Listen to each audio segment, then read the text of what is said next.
नमस्ते, प्रणाम। मैं बबीता बेबी आप लोगों के बीच बहुत ही सुंदर विवाह गीत, ललनवा गीत लेकर आई हूँ। और गीत बड़ी ही सुंदर है। गीत आप लोगों को अच्छी लगे तो आप लोग लाइक, सब्सक्राइब, शेयर करके सपोर्ट कीजिएगा। बबीता बेबी चैनल लोकगीत पर आप लोगों का स्वागत है, रहेगा, करते रहेंगे। और आज के गीत है ब्याहन चले दुल्हे कवन राम, अरे आई गई न बाबा के द्वार रे ललनवा। तो पूरी गीत सुनाते हैं, गीत को पूरा सुनिएगा और बताइएगा कैसी रही, क्योंकि रचना हम ही करते हैं। और रचना कैसी रही हाथ जोड़कर विनम्र निवेदन है कि आप ज़रूर बताइएगा कमेंट में।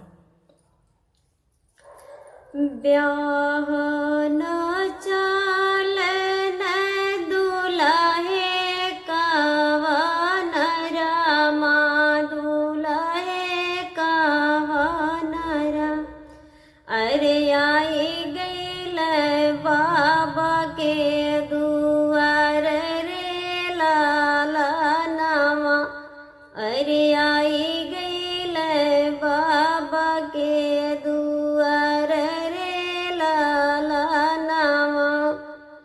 घर में से निकले नी दुल्हिन कवानी दे, दुल्हिन कवानी दे, अरे करेली दुल्हे से बात रे ललनवा, अरे करेली दुल्हे से बात रे ललनवा।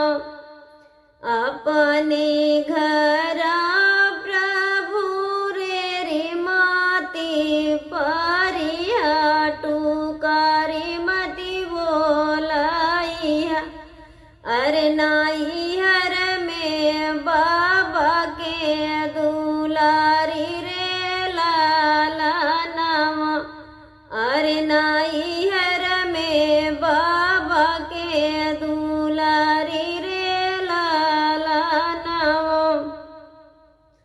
ये तना सुनत दुल्हे मन मुस्काइन, अरे मन मुस्काइन, अरे सुन धना बातिया हमारे रे ललनवा, अरे सुन धना बातिया हमारे रे ललनवा।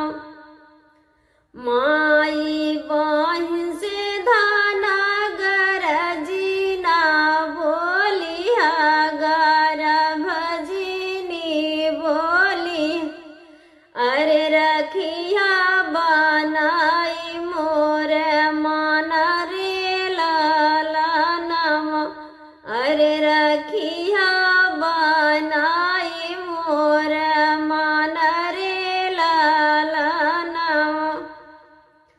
तू अपने बाबा के जैसे दुलारी, अरे जैसे दुलार, अरे वैसे बहिनी मोरी दुलारी रे ललनवा, अरे वैसे बहिन मोरी दुलारी रे ललनवा।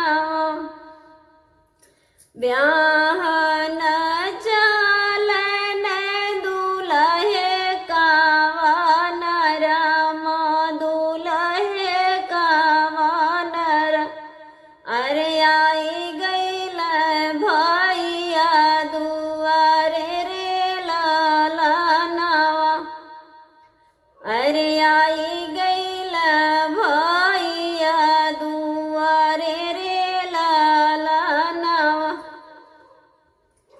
घर में से निकलनी दुल्हिनी कवानी दे, दुल्हिनी कवानी दे, और करेली दूल्हे बात रे लालना अरे कारेली दूल्हे से बात